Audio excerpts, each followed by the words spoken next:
court, he's healthy, and he's playing at this level. Look, he's gang gang. Shit, I ain't in the mood. I don't want your pussy, I'm cool. Got 100. YouTube. I know y'all missed me, man, but I'm back with another video. And this one right here, man, should have honestly been my first video, because nowadays everybody has some version of this haircut. So if you know how to do this, you're setting yourself up to get paid, man. Get paid, young nigga, get paid. But I'm starting off by tying my client's hair up to get it out the way and keep everything nice and neat. Then I'm coming in with a comb to make sure I clearly separate the hairs that's meant to be faded from his longer hairs that can be retwisted. And this is very important, because if you're being careless with this part and just get to cutting, your client's fade area will get bigger, leaving him with a sky top of doom. Yeah, that shit is not player, my boy. But the first step of the fade is to cut down his hair, and I'm using a 0 guard close with the Andis guards just because the masters leave a slightly longer cut. But if you're using wall guards, use the half guard halfway open. But notice how I'm pulling his dreads back to make sure I don't accidentally cut into them.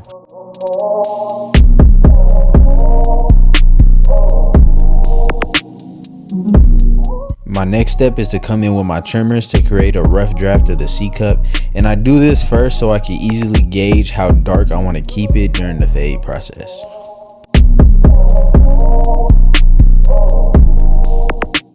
Next step is to go in with my trimmers upside down to create that bald line. Now you know I like to do it upside down so I don't create too harsh of a guideline to take out later.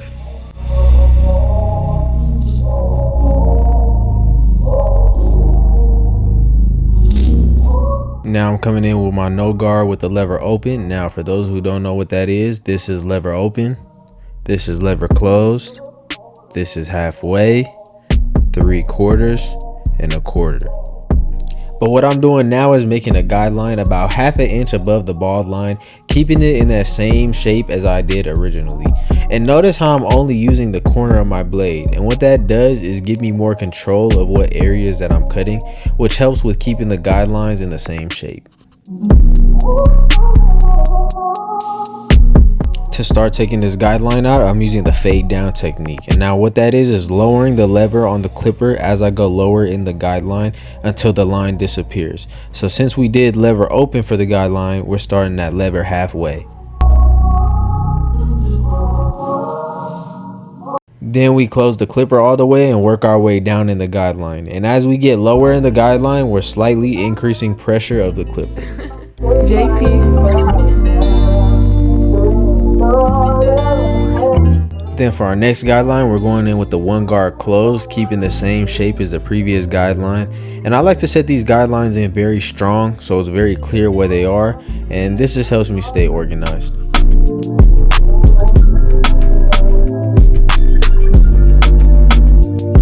Now as you can see, we made a nice curved guideline, and to take that out, we're going to go in with the 1/16 guard halfway and work our way down just like we did the previous guideline.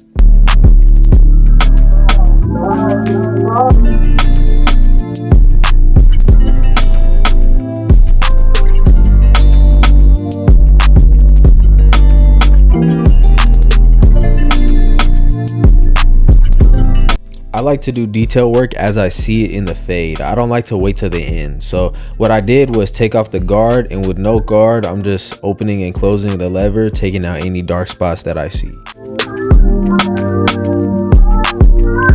And to take this final line out, I'm going over it again with the 1.5 guard with the lever closed just to start, but I'll be working my way down in this section like I did the previous guidelines.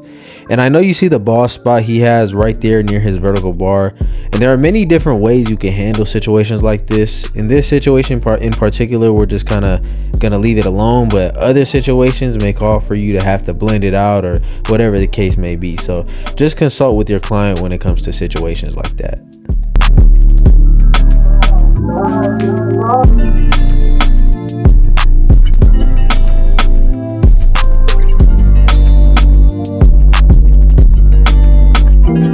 As you can see, I'm going back to the 1/16 guard to continue taking out lines that are still there.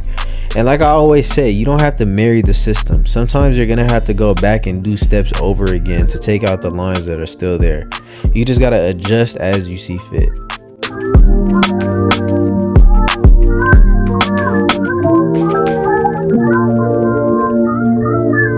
And now I'm gonna do a bunch of detail work. This is basically where I'm gonna touch up any imperfections in the fade or any dark spots that I see. I start with a bigger guard in any of the dark spots and then slowly work my way down until they're all gone.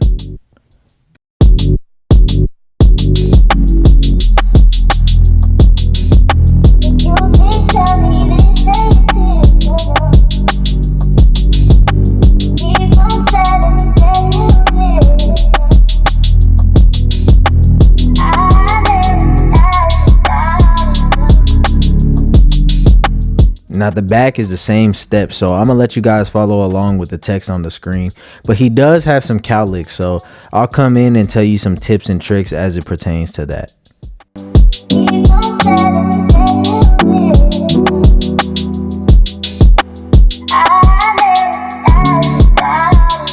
Now one trick I do have with somebody with cowlicks is to make the ball line as high as possible without going too high to hide the cowlick as best as possible. This will make it easier to blend out as long as you can compensate by keeping the fade compressed.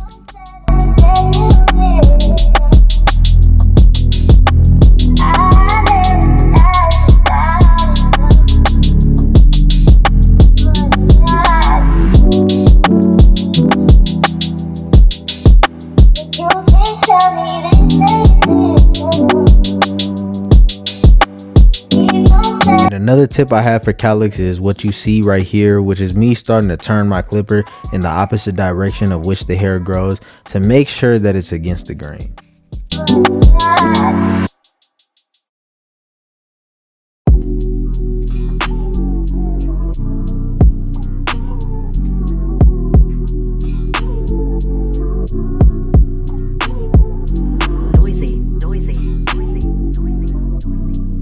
Now there's a little part of his back taper where his hair starts to split into different directions, and right here you'll see I'm pointing out that even though I used the bigger guard in that section, I'm using the corner of my blade on a smaller setting to get the dark spots out that's created by that changing direction. Okay. Hopefully that made sense.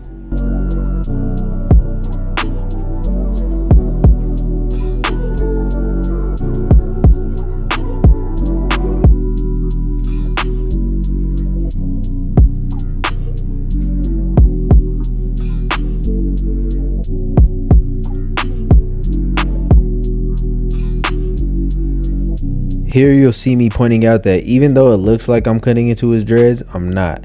The guard's not cutting anything, only the clipper is. So if the top of the guard is touching his dreads, you're good. It's only a danger when the clipper blade itself is cutting the dreads, so don't be scared to go higher up.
Next thing I'm doing is tying my boy's hair up. Now one thing you want to be careful not to do is tie his hair up too tight, because if you do, you'll put too much tension on the hairline and forehead, and when you line it up, it'll be off. So make sure you keep the ponytail loose with just enough tension to get the hair out the way.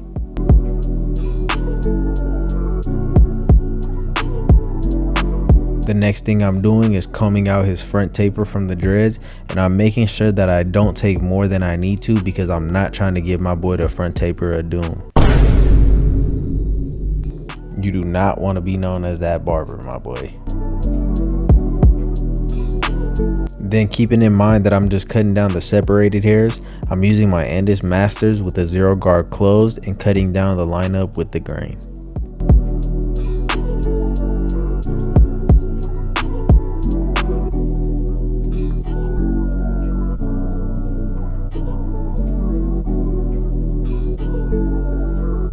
Then to prep the lineup, I'm using some holding spray, then coming in with my blow dryer on a cold setting. And I find that this method on most clients leave me with the crispiest effect.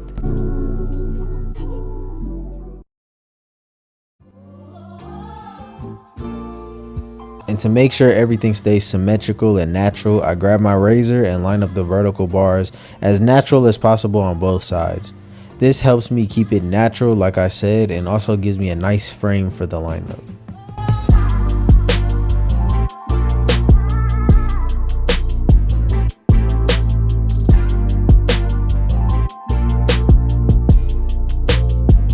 Now you see my client has a little bit of a widow's peak, so what I'm doing right here is showing where I'm gonna put his lineup so that I don't push him back, but it also matches up to his corners and he can get that straight crispy effect while still keeping things as natural as possible.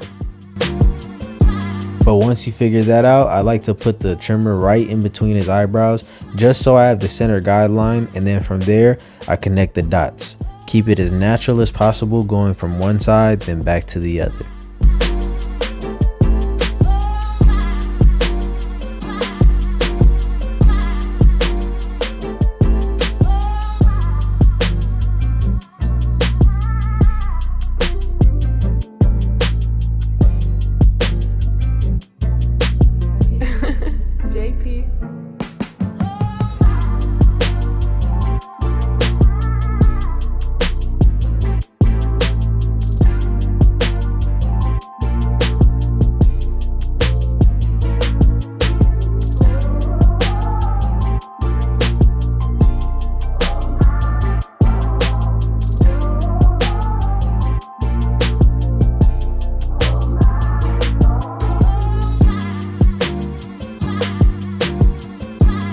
Then you know that it's time for that sauce. Now remember, you should always be able to do a good haircut without enhancements, but you should have it in your bag just in case your clients want it.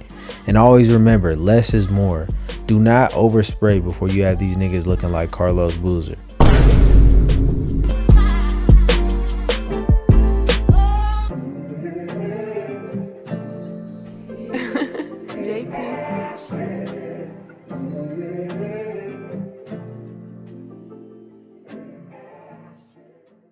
You? Yeah, you're chopped. You're overcooked, aggressively chopped. It's like